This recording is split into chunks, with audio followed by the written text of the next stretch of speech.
balik po tayo ulit sa ating pong series on the book of Matthew. At gaya po ng sinasabi po lagi, we go through the passages verse by verse, sometimes word for word. At ngayon nga po ay ang ating pong text ay matatagpuan po sa Matthew chapter 10 verse 2. Now the names of the 12 apostles are these. The first, Simon, who is called Peter, and Andrew his brother, and James the son of Zebedee, and John his brother. Okay, last time po, dun po sa verse 1, nakita po natin na binanggit po dito 12 disciples. And it means learner. And then dun po sa verse 2, yung pong disciples naging apostles po sila. Because hindi po tayo nag-aaral lang para patuloy lang na mag-aral. Kaya ang Panginoon, yung mga disciples, yung mga learners, sinend niya. Kaya naging apostles, no? So, from disciples, naging apostles. At nabasa din po natin from verses 2 to 4, yun pong 12 disciples. So, yun pong sa verse 2, makikita po yung pangalan po dito ni Simon, who is called Peter. So, pinamagatan ko po itong sermon ng The Making of a Leader. No? The Making of a Leader. At ang topic po natin is si Peter. So, sino po bang pumipili ng leader? Who chooses a leader? And how does God make a leader? Paano po ba gumagawa ang Diyos ng isang leader? So, dito po, makikita po natin may 12 disciples. At gaya po ng sinabi ko last time, meron pong 4 na list ng disciples sa New Testament. Makikita po yung una dito po sa Matthew, chapter 10, verses 2 to 4. And then sa Mark 3, 16 to 19, and Luke chapter 6, 14 to 16, at dun po sa Acts chapter 1 verse 13, kung saan wala na po doon si Judas Iscariot. And in all 4 lists, we see that Peter is always first. Palagi po siyang first. And why was he first? Was he the first one chosen? Hindi po, di ba? So, malinaw dun sa book of John na hindi po si Peter ang unang pinili. No? And yun pong ranggo po ni Peter dito. He is first, he is foremost. Ang ibig pong sabihin nun ay protos, no? Sa Greek. He is foremost in rank. So, ibig bang sabihin, yun pong mga disciples, hindi sila pantay-pantay? No? Alam po natin na yung 12 disciples, yung pong disciples na pinili ng Diyos, pantay-pantay po sila, no? Sa kanila pong pagkakatawag. But, yung pong rank po ni Peter dito, yun pong tumutukoy dun sa kanyang function. So, how come Peter is the foremost? Bakit siya yung pinili ng Diyos? Meron ba siyang qualification sa pagpili po ng leader? Kasi kung minsan iniisip na, di ba, kahit po sa mga company, may mga qualification na kapag merong isang position, kinakailangan, ganito dapat, ganito. Meron bang qualification ang Panginoon? So, titignan po natin kung meron nga po ba siyang qualification. So, doon po sa 4 list, meron po tayong 3 groups. 3 groups of 4. At makikita po natin, doon po sa first group, Simon, sabi niya, who is called Peter, and Andrew, his brother, and James, the son of Zebedee, and John, his brother. So, sa first group, makikita po natin si Peter, Andrew, James, and John. Namumuna yung pangalan ni Peter. It means he is the leader of the 4. So, doon po sa 12, ang leader po si Peter. Pero doon po sa 3 grupo, na tig-4, may kanya-kanya pong leader. So, sa unang group, ang leader po ay si Peter. Sa group 2, ang leader po ay si Philip. No? Nangungunang kanyang pangalan, Philip, Bartholomew, Thomas, and Matthew. And sa group 3, James, the son of Alphaeus, siya po yung leader Lebbeus called Thaddeus, and Simon the Zealot, and Judas Iscariot. So always each group has 4 men in it, no? At doon po sa 4 list na makikita po natin sa New Testament, hindi po sila magkakahiwalay. Palagi pong magkakasama yung names. Maaaring hindi po pareho yung order, pero makikita po natin that they are always together, yung 4 sa isang grupo. Their names may be different in order, but they are always in the same group. And today, let us look the first one, who is Peter, Simon Peter, Simon Bar-Jonah, yun po ang tawag sa kanya. So his name was Simon, a very, very common name. He was the son of Jonas, kaya ang sabi Bar-Jonah, kasi Bar, the son of, okay? He was the son of Jonah or John. He was a fisherman by trade. Alam po natin yon, and he lived with his brother Andrew doon po sa Bethsaida, and later they moved to Capernaum. So, kaya nakarating po sila sa Capernaum. He was married because we know that he has a mother-in-law. Diba? He's married, and also because in 1 Corinthians chapter 9, Paul is saying there, he says the apostles or the preachers have a right to lead about a sister as a wife. Sabi niya. That is, a Christian sister as a wife. Even as Cephas.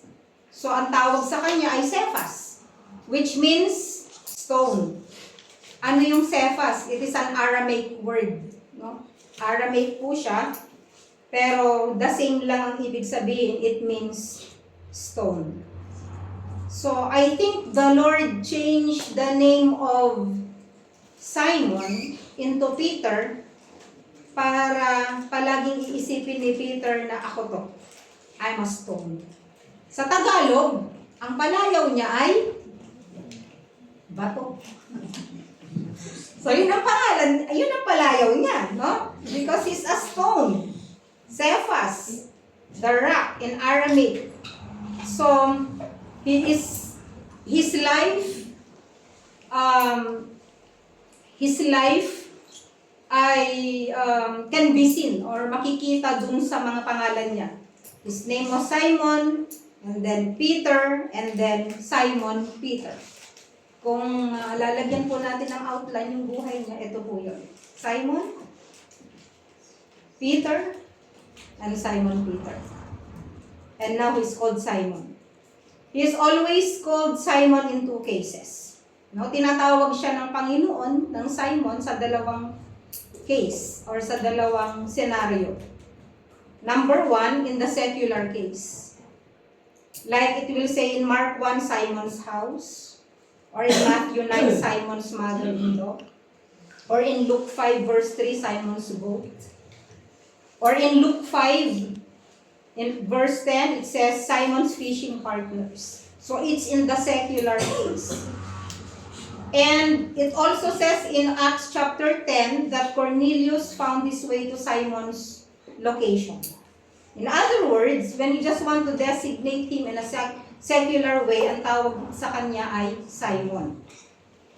Now, Simon is also used when he is being reprimanded for sin. Kapag pinapagalitan siya ng Panginoon or nire-rebuke siya ng Panginoon, ang tawag sa kanya ay Simon.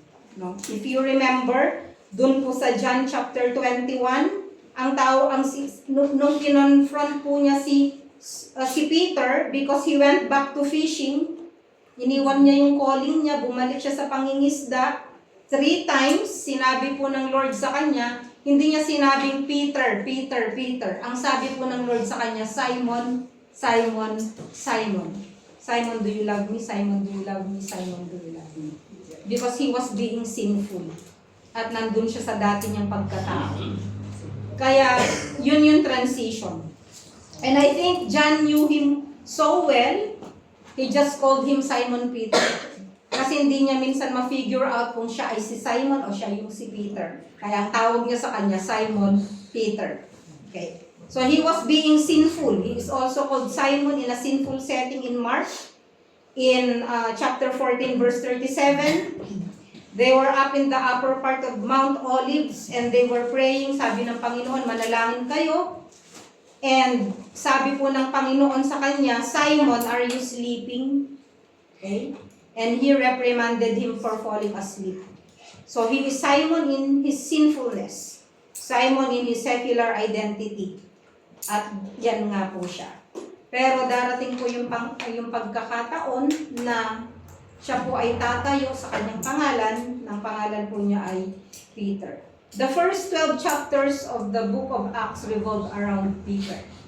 Siya po yung makikita po natin. Pagkatapos po niya, doon po papasok si Paul. No? Pero doon po sa first 12 chapters ng book of Acts, makikita po natin na umiikot yung kwento kay Peter. He preaches the sermon at the Pentecost. Diba? He faces the Sanhedrin. And he does the first great miracle at the temple. He is the key.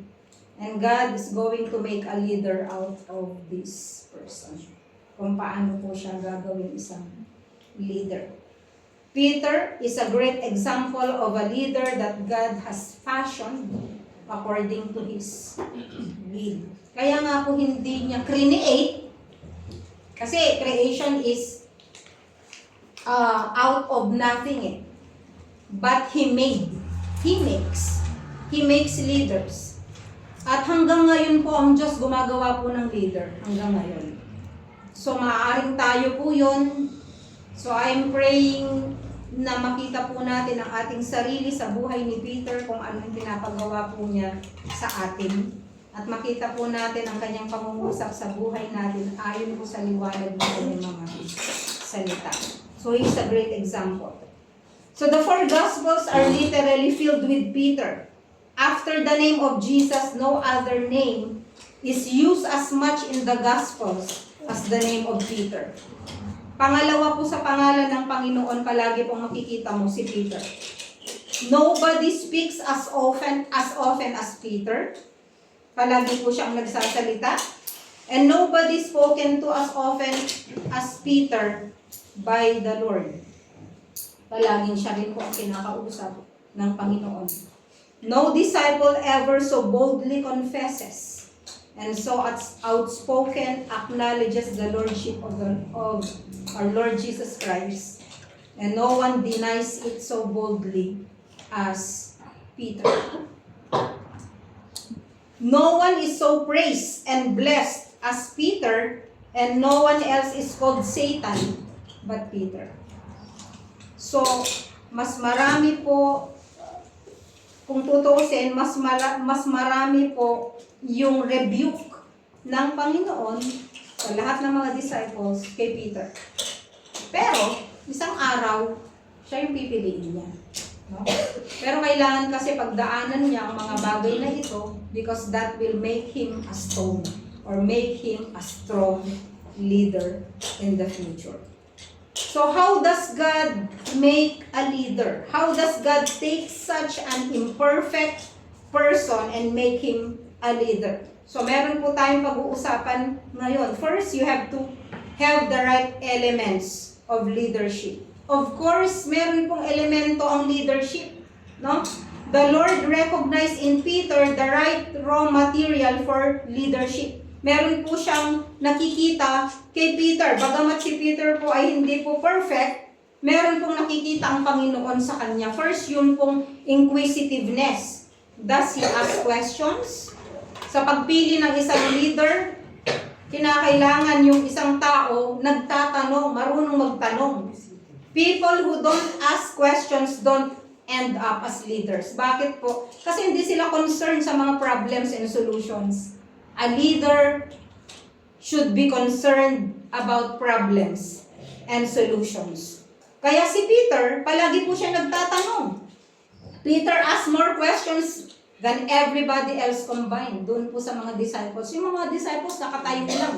Tinatanggap lang kung ano ang sasabihin ng Panginoon, kung ano yung teachings, nandun lang po sila, nakikinig. Pero si Peter, hindi niya po ma-handle yun. Kinakailangan masatisfy yung curiosity niya. Kinakailangan masagot ng Panginoon yung mga tanong niya. Kinakailangan kung ano yung tinatanong niya sa kanyang isip, masabi niya, ma-express niya.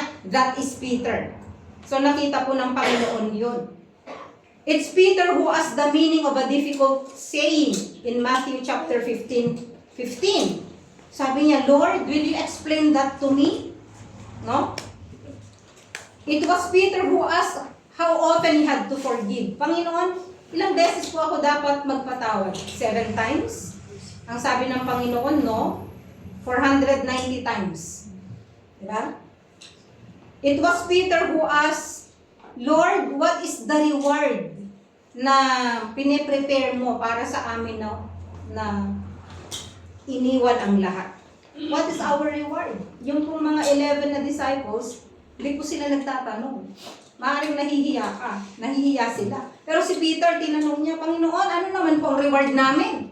Iniwan namin lahat in order to follow you. Ano pong reward namin? No? And Peter also asked about the fig tree.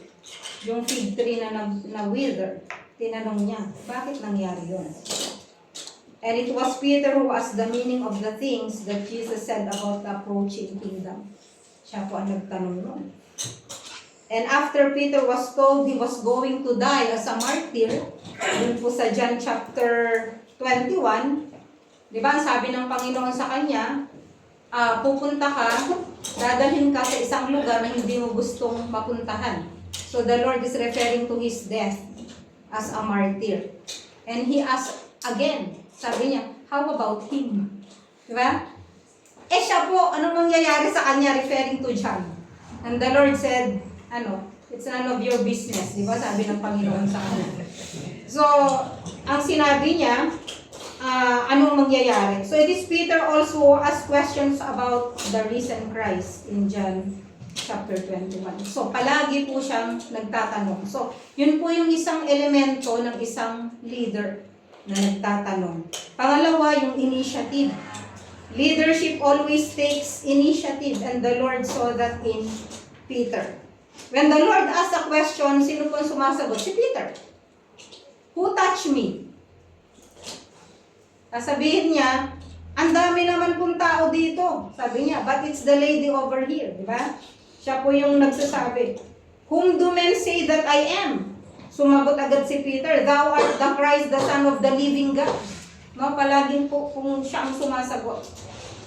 Of all the disciples, sino po yung who jumped out of the boat to walk on water? Si Peter. He takes the initiative. And sometimes, we criticize him. Bakit? Lumubog siya.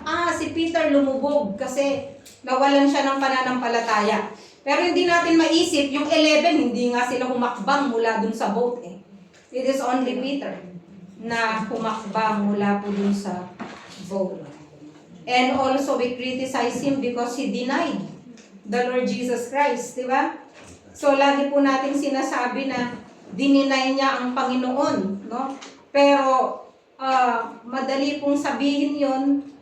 We all know na nag-split po yung 12, naiwan po siya, but he was always following the Lord Jesus Christ even from afar. At yan po yung pangatlo pong katangian or elemento po ng leadership. He is where the action is. Nandun po siya kung nasaan po ang Panginoon, nandun po talaga siya. Kahit na sumusunod lang siya mula sa malayo, gusto po niya, nandun siya. No? And when the resurrection came, who was the first one there aside from Mary Magdalene? Sino po sa mga disciples? It's Peter and John.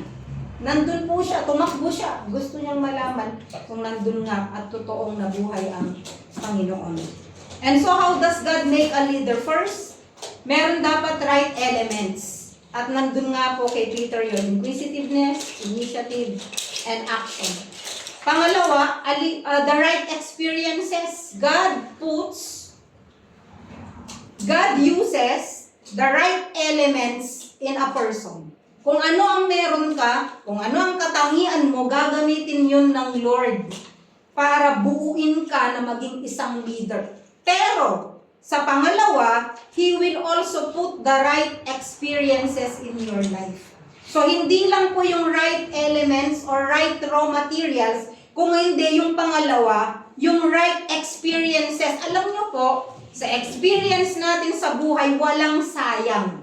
Malungkot man, masaya man, nakakaiyak man, nakaka-frustrate man, those experiences will be used by God dahil isang araw may gagawin siya sa buhay mo. So, right experience. You learn most of all from experiences. Di ba? Pag naligaw ka, agad ako makakatanda ng lugar at hindi ko na yun makakalimutan kung saan ako naligaw. Tama? Di ba? Kung saan tayo naligaw na lugar, yun ang matatandaan mo. Kung ano yung pagkakamali mo sa loob ng classroom, ano yung mistake mo doon sa test paper, yun ang hindi mo na makakalimutan. Tama? Kasi doon ka nagkamali eh. Yung kauna-unahang palo na masakit mula sa magulang mo, hindi mo yun makakalimutan kasi doon ka magtatanda. Tama? Because kailangan po ng experience para po tayo ay matuto sa buhay. God or Jesus allowed Peter to have some life-changing experiences in his life. Because if he was going to transform this man, kinakailangan pagdaanan po niya ang maraming experiences sa kanyang buhay. Alam niyo po, pag nag-aaral tayo, di ba? Grade 1, nakapasa ka. Okay? Ewan ko ba sa ibang teacher, bakit pinapasa na lang kahit di marunong magbasa? No? Pero sa akin, bakit kita ipapasa kung hindi ka pa natuto? Di ba? Kung hindi ka natutong magbasa, nakakaawa ka lang kung pupunta ka ng grade 2. Kasi mas mahirap yung pag-aaralan mo sa grade 2. So para sa akin, ang Lord po, ginagawa niya sa buhay natin yan. Once na merong lesson, hindi ka natuto, may pangyayari sa buhay mo, hindi ka natuto, ibabalik ka ulit ng Lord sa pangyayaring yan. At kapag natuto ka, doon ka lang niya ulit ilalagay sa pangalawa. Pero hanggat hindi ka natututo, babalik-balikan ka niyan ng pagsubok na yan. Kasi hindi ka natututo eh. No? So, ganun po ang ginagawa ng Lord sa buhay natin at sa buhay po ng mga leaders. Alam niyo po, mga leaders, marami pong mga pinagdaanan niya, nakikita niyo lang silang ganyan, pero marami pong mga experiences yan sa mga buhay kung paano po sila naging matatag bilang isang leader. So, the Lord saw the raw materials in Peter's life at kailangan dagdagan niya po ito ng right experiences para po siya ay tumibay. First of all, yung tinatawag ko na great revelation. That's his first experience. Great revelation. The Lord gave Peter the greatest revelation. Anong greatest revelation? Makikita po natin doon sa John chapter 6 verse 66, di ba? Maraming followers, maraming disciples si Jesus Christ. And then, nung sinabi ni Jesus Christ, I am the bread of life. Doon sa statement niyang yun, many disciples left the Lord Jesus Christ at hindi na sila sumunod sa Kanya. And then sabi ni Jesus Christ sa Kanyang mga disciples, kayo, aalis din ba kayo? Are you also going to leave? Ano po ang sabi ni Peter? Sumagot ulit si Peter. Sabi niya, will you go away? Sabi ng Panginoon. And Simon Peter says, Lord, to whom shall we go? Thou hast the words of eternal life. And we believe and are sure that thou art the Christ, the Son of the living God. That is the great revelation from the Lord na na-experience po niya dito. And ano pa po yung susunod? His great reward, His great promise. The Lord gave him a great reward, a promise in Matthew chapter 16. At sabi niya, upon this rock, I will build my church, and the gates of hell cannot prevail against it. So upon the rock of your confession, Peter, I will build my church. Kaya nga si Peter, siya po ang key. Ay sabi niya, I will give you the keys of the kingdom. Binibigay ko sa iyo ang susi ng kaharian, sabi niya. I will give thee the keys of the kingdom of heaven. Yun po ang sabi kay Peter. Ginawang literal po ng ibang mga religion. Kaya akala nila si Peter, nagbabantay po siya doon sa pintuan ng langit at hawak-hawak niya po yung susi. No? Ginawa po nilang literal. Hindi po yun. No? I will give you the keys of the kingdom. No? Ibig sabihin, sa pamamagitan mo, ma-open yung kingdom. Mabubuksan ang langit sa maraming mga tao dahil sa'yo. Kasi nga, siya po yung pinili ng Diyos na first leader po ng church. And He also unlocked the kingdom. Kanino po? Sa mga Gentiles. Sa Acts chapter 10, kay Cornelius. Sino po yung first Gentile na convert? In-unlock po ni Peter. No? Yung keys of the kingdom kay Cornelius, kaya po siya ay na-save. So every time we proclaim the gospel, we are using the key.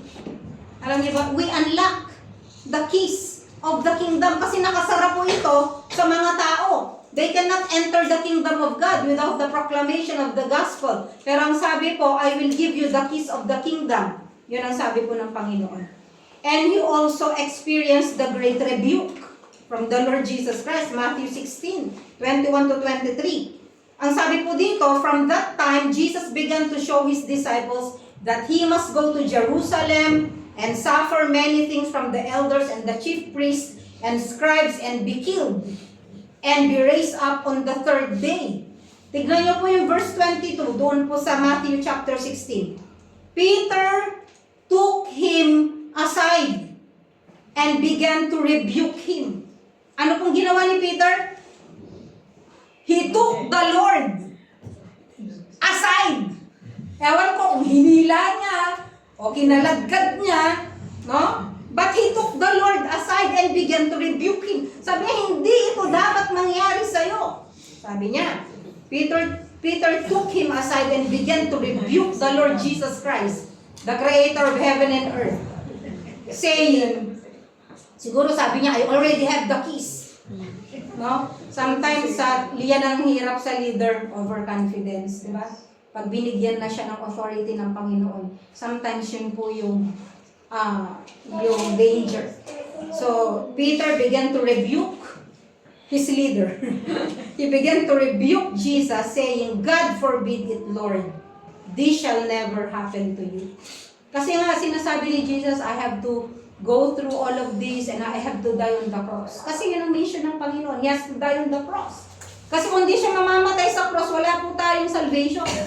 Kaya ano pong sabi ni Jesus Christ? He turned and said to Peter, get behind me, Satan. You are a stumbling block to me, for you are not setting your mind on God's interest, but man's. Diba? So sometimes you can be used mightily by the Lord. Sometimes your mouth can be used mightily by the Lord, and sometimes it can also be used mightily by Satan.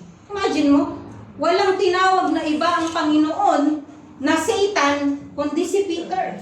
Pero, prior to that, the greatest blessing was spoken unto him. That sabi niya, flesh and blood did not reveal this to you, Peter. Ibig sabihin, God spoke through the mouth of Peter, and God has the greatest, and Peter has the greatest revelation from the Lord. No? Kung yung mga prophets, may revelation po sila mula sa Diyos, dito makikita po natin the greatest revelation about the Lord Jesus Christ, about who Jesus Christ is, binigay po kay Peter. Pero, bandang huli, tinawag po siya ng Lord na Satan. What a great rebuke. And he also had the great rejection. Great rejection. He rejected the Lord Jesus Christ. He denied the Lord Jesus Christ. Na-experience niya po ito. Peter was overconfident. Sinabi niya, Lord, though all men shall be offended because of thee, yet I will never be. Di ba? Sinabi niya yun? They may all forsake you. I'll never do that. Pero the Lord said, verily I say unto thee, that this night before the cock crows 3 times, you will deny me 3 And Peter said, no, not the cock who crowed 3 times, no? But the denial is 3 times. And Peter said unto him, sabi din niya, those should die with thee, yet will I not deny thee. Confidence, no? But he had the greatest rejection. Nireject niya ang Panginoon. And he denied the Lord Jesus Christ dun sa Matthew chapter 26. Alam natin yung kwento kung paanong dininay niya ang Panginoong Hesukristo dun sa harapan lang ng mga ordinaryong tao kagaya nung maidservant. Just an ordinary person. Hindi nga soldier eh. Pero ordinaryo lang. And number 5, he experienced the great recommissioning. Nirecommission po siya ng Panginoon because the Lord restored him. Doon sa John chapter 21, the Lord restored Peter. Sabi niya, do you love me? Verse 15, yes. Do you love me? Verse 16, yes. Do you love me? Verse 17, yes. And the Lord said, then feed my lambs, feed my sheep, and feed my sheep. Yun po ang sabi niya po kay Peter. And finally, at the end of verse 19, doon po sa John chapter 21, Jesus says, follow me, Peter. Follow me. And Peter did finally follow. That was his recommissioning. Kasi iniwan nga po niya yung kanyang pagkakatawag. Bumalik po siya sa pangingisda. Peter had gone fishing, and the Lord did not let him catch any fish. And he came to the shore, and the Lord gave him an experience that he will never forget in his life. Alam nyo, pag tinawag po tayo ng Panginoon, babalik ka sa fishing, you can always go back to the secular world, or you can always go back to fishing, pero wala kang makuhuli.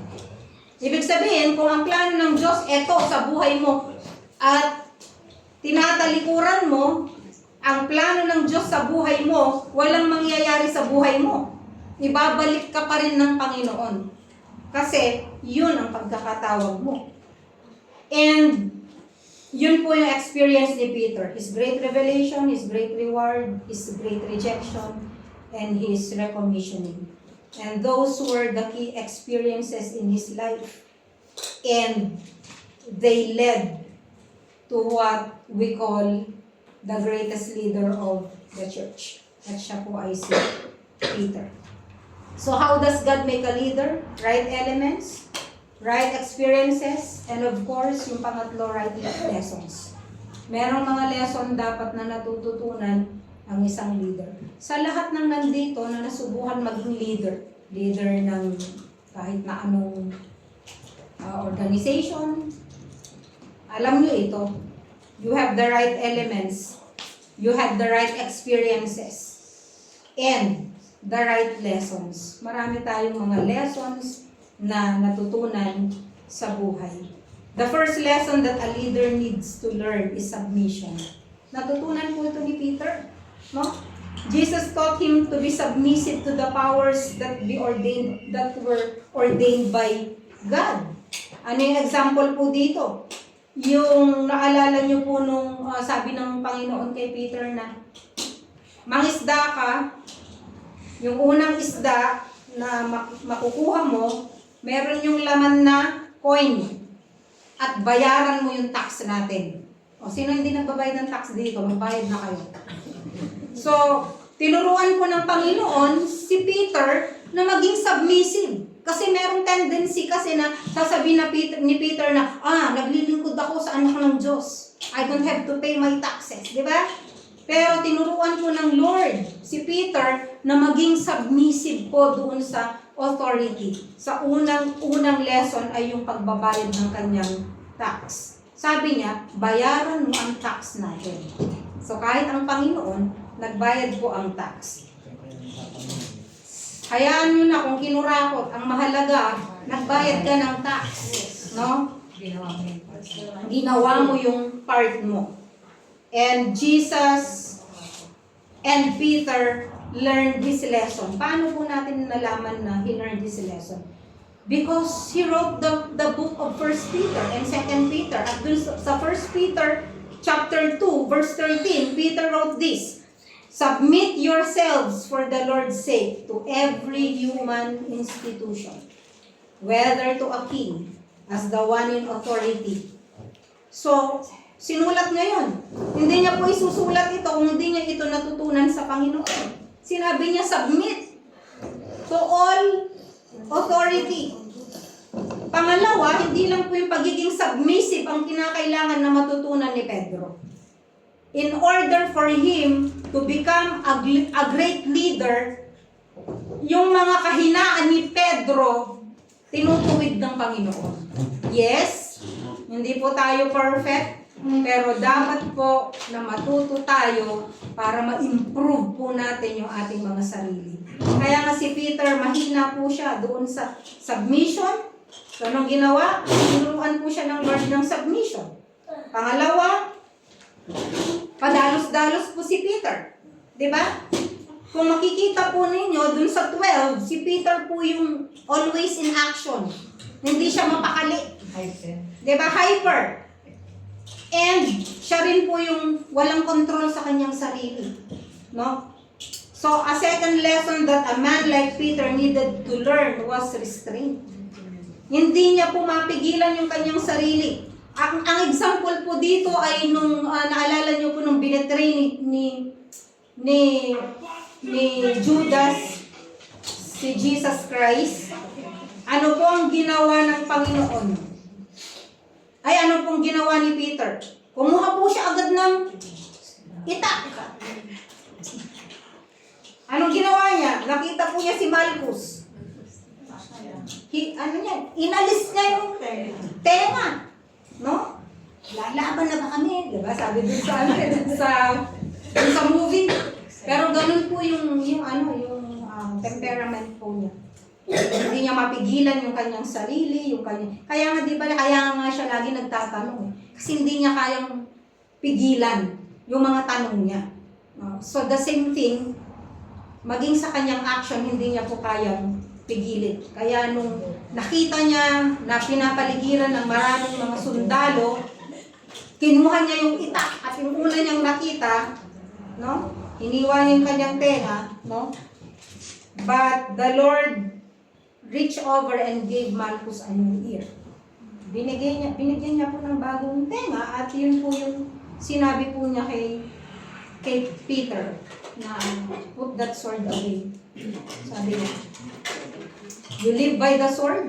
Ano sabi niya? You die by the sword. So he has to learn restraint. So let God take care of those matters, mga bagay na yun. Did he learn restraint? Oo. Kasi sinulat niya dun sa 1 Peter chapter 2, 21 to 23. Ganito po yung sinulat ni Peter. For you have been called to this purpose, since Christ also suffered for you, leaving you an example for you to follow in his steps, who committed no sin, nor was any deceit found in his mouth, and while being reviled, he did not revile in return.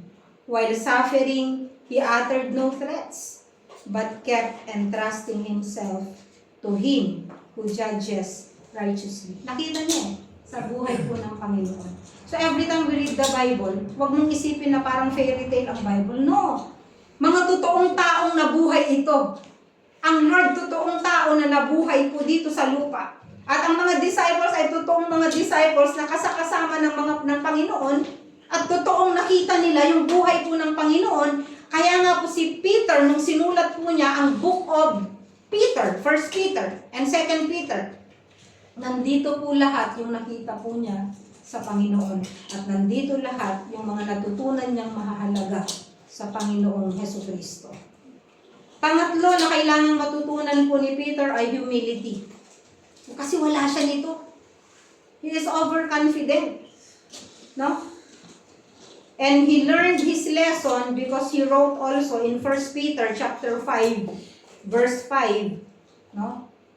You younger men, likewise, be subject to your elders. Kasi pinangangaralan po niya, dito sa epistle na ito, pinapangaralan po niya yung mga young people, young men, to be subject, magpasakop sa mga elders, sa mga nakakatanda sa inyo. Alam niyo, sa panahon ngayon, ang mga bata, ang hirap na sumunod sa magulang. Akala nila, kaya nila yung mga buhay nila. Akala nila yung decisions na ginagawa nila tama. Akala lang nila yon, pero sa totoo lang, magagaling sa computer, but you can never beat us pagdating sa experience. Totoo yun. Kahit ang isang tao walang pinag-aralan, yung experiences na napagdaanan po ng matatanda, hindi mo yan malalagpasan. Kaya napakahalaga na makinig sa matatanda. Totoo yun. Totoo po yun. Kaya alam nyo kung bakit? Kasi napagdaanan na nila yan. Ayaw nilang mapagdaanan. Yung hirap. Yung hirap ng yung hirap na napagdaanan ng wrong decisions. Lalo na sa love life, ano? Hindi nakikinig. Anak, mag-ingat ka dyan. Mukhang hindi yan gagawa ng mabuti. Eh, mahal ko eh. Yang mahal na yan. Naku, pagsisisihan mo yan. No? Kaya nga, ay naku. Marami kayong dapat matutunan. Sa totoo lang. It is always important na kahit nga sana pag bago mo sagutin ang boyfriend mo, ikonsulta mo sa magulang mo. Ikonsulta mo. Sa amin nga, kinukonsulta namin sa pastor. Alam niyo ba yon? Because the pastor can pray for you. That you will be able to make the right decisions. Sabi nga ng Bible, believe in the Lord's prophet and you shall be established. Sa New Testament, sa panahon ngayon, sino ang prophet? It's the pastor. Believe in the prophets and you shall be established. Alam niyo po, maganda yung humihingi ng payo sa lahat ng decisions na gagawin po natin sa buhay po natin. Kasi every wrong decision that you will make in your life, it will have a great impact sa buhay mo. Namili ka ng maling lalaki, hanggat buhay yung lalaking yan, kalbaryo mo yan, kung hindi siyang kalooban ng Lord sa buhay mo. Hanggat nabubuhay siya. Hindi naman pwedeng manalangin ka na mamatay na siya. Anong gagawin mo? Anong gagawin mo? Eh di sundin mo yung sinasabi ng Bible na do not be unequally yoked with the unbeliever. Unequal. Ang kabayo at ang baka hindi pwedeng magkaroon ng yoke together. Why? Mabilis yung isa, mabagal yung isa. You cannot yoke a kalabaw with a donkey. Tama? Kaya ngayon pa lang, makinig na kayo mga kabataan. Do not be unequally yoked with unbeliever. Actually, kahit na hindi unbeliever, kahit nga sana yung spiritual growth. Kasi mahihirapan ka. Ano, share-sharean mo naman siya. No, we don't do missionary dating. Huwag mong gawin yun. Marami nang gumawa niyan. Tanungin nyo sila. Hanggang ngayon, nagsisisi po sila. Do not do missionary dating. Okay? Mas maganda yung alam mo na yung dinidate mo, approve ng parents mo, approve ng church, no? Masaya ka, hindi ka nagtatago. Bakit yung iba tinatago ang boyfriend tsaka girlfriend? Kasi alam nila hindi kalooban ng Lord eh. Kaya napakaganda rin na parents, nag-open din sa mga anak na, anak, baka may nanliligaw na o baka may napupusuan ka na. Dalhin mo dito, kaliskisan natin. Diba? Kasi may damdamin ng magulang, nararamdaman nila yan. Nararamdaman nila kung sino yung bagay po sa kanilang mga anak. Ano? Okay. So, yun po, humility. Be subject to your elders. And all of you, sabi ni Peter, sabi niya, younger men, be subject to your elders. And all of you, sabi niya, referring to the church, all of you, lahat kayo, sabi niya, clothe yourselves with humility toward one another. Toward one another. O, huwag kang akala mo, mas magaling ka dun sa kapwa mo. No. Maaaring academically, mas magaling ka.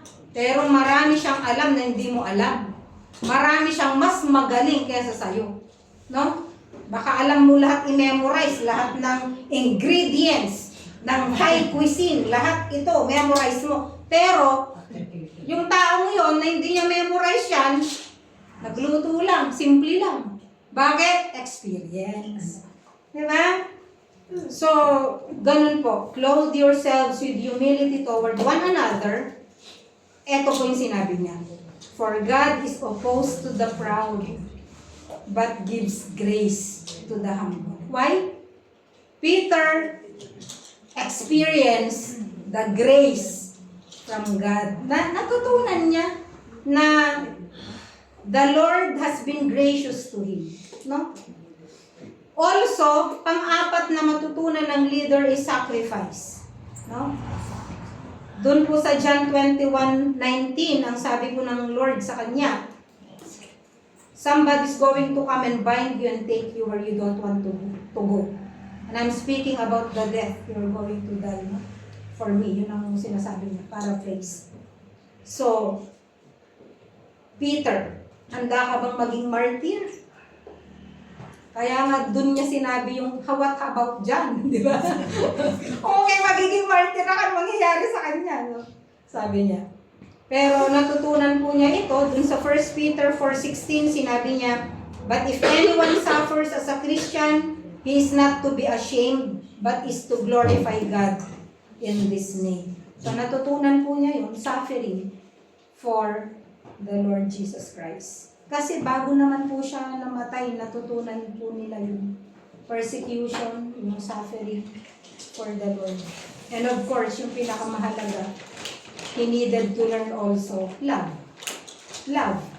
Kinakailangan na matutunan po niya ang pagmamahal. Bakit? Kasi na-receive po niya yung love from the Lord. Nung kung nag-backslide siya, nung tumalikod siya sa Panginoon, ano bang inutos ng Lord sa kanya? Mag-preach. Anong ginawa niya? Nangisda. At kailangan pa, nasa resurrection, magpakita ang Lord sa kanya. Para sabihin niya, Simon, do you love me? Yes, Lord. Simon, do you love me? Yes, Lord. Simon, do you love me? Yes, Lord. Follow me, sabi ng Panginoon. At talagang sumunod po siya sa kanya. Kaya nga 1 Peter chapter 4 verse 8, sabi ni Peter, above all, keep fervent in your love for one another because love covers a what? A multitude of sins. Alam niyo po, kung meron kang love sa puso mo, gaano man karami yung kasalanan ginawa sa'yo ng kapatid mo, it will be covered. Love covers a multitude of sins. Bakit? The blood of the Lord Jesus Christ covered our sins. Kaya nga tayo tinatawad. Why? Because of His love for us. Kaya po naisulat po ni Peter yun sa 1 Peter chapter 4 verse 19. And I think he needed also to learn courage. Diba? Natutunan yung courage kasi naging duwag siya. Diba? Naging duwag siya. No, kaya nga dininay niyang Panginoon kasi naging duwag siya. But, he learned courage.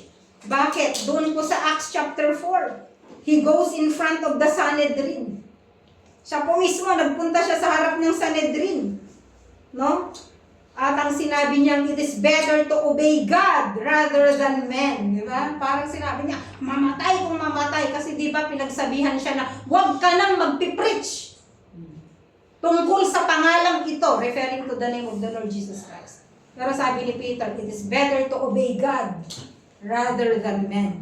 Ibig sabihin, natutunan po niya yung courage.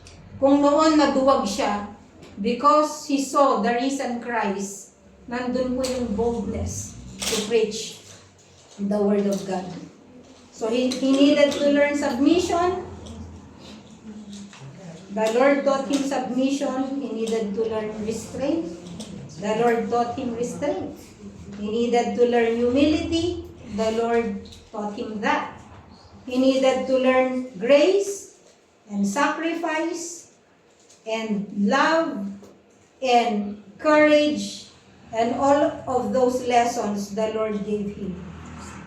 Now, how does the Lord make a leader? Paano?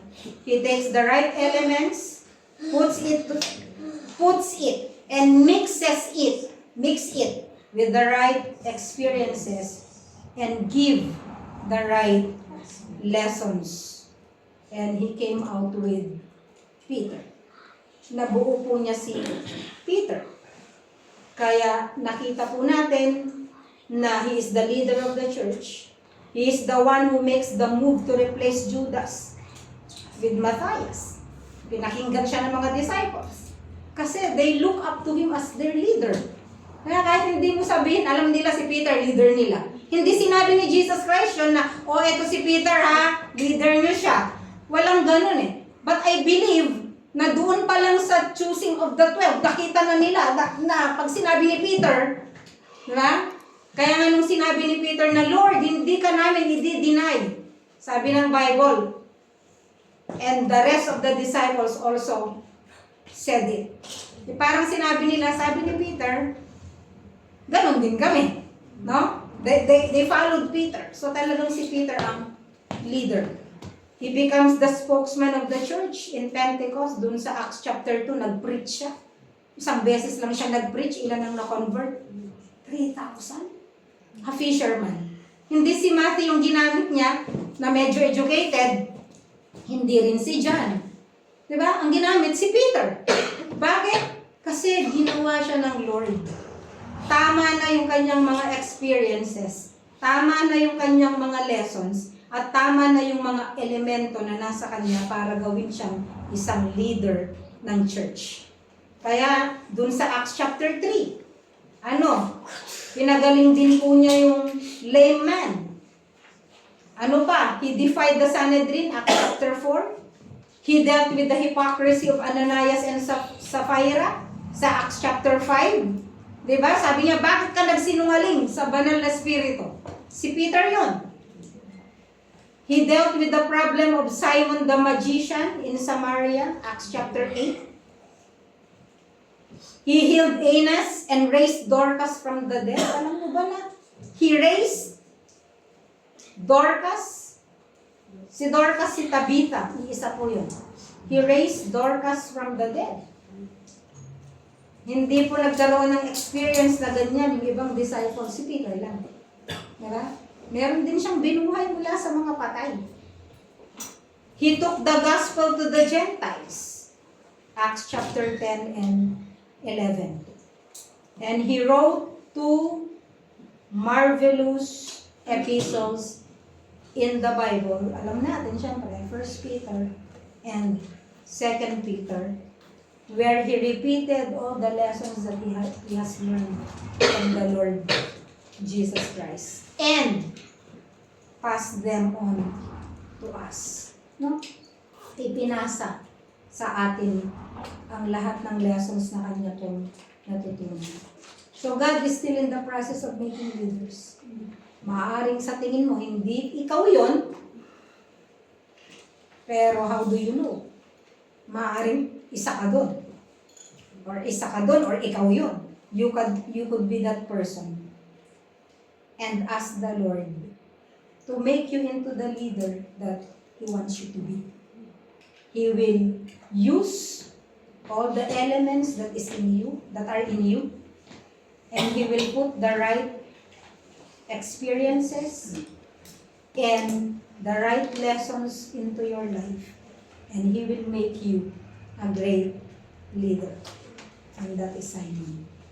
Simon Peter. Simon Peter and Simon Peter. Siya po ang greatest leader ng church. Tayo po ay manalangin. Father in heaven, we thank you for how you have saved us, or how you have called us. Teach us, Lord, to be humble, Teach us, Lord, to be teachable, to be submissive. And Lord, teach us, Lord, to always obey you and follow your will. Thank you, Father, for blessing us with your words. I pray, Lord, na nawa mag-usap po ito sa amin every time, Lord, na dumadaan po kami sa marami pong pagsubok. And may we know that you are a sovereign God and you still sit on your throne, Lord. Thank you, Father. We give you all the praise and the glory in Jesus' name. Amen. Amen.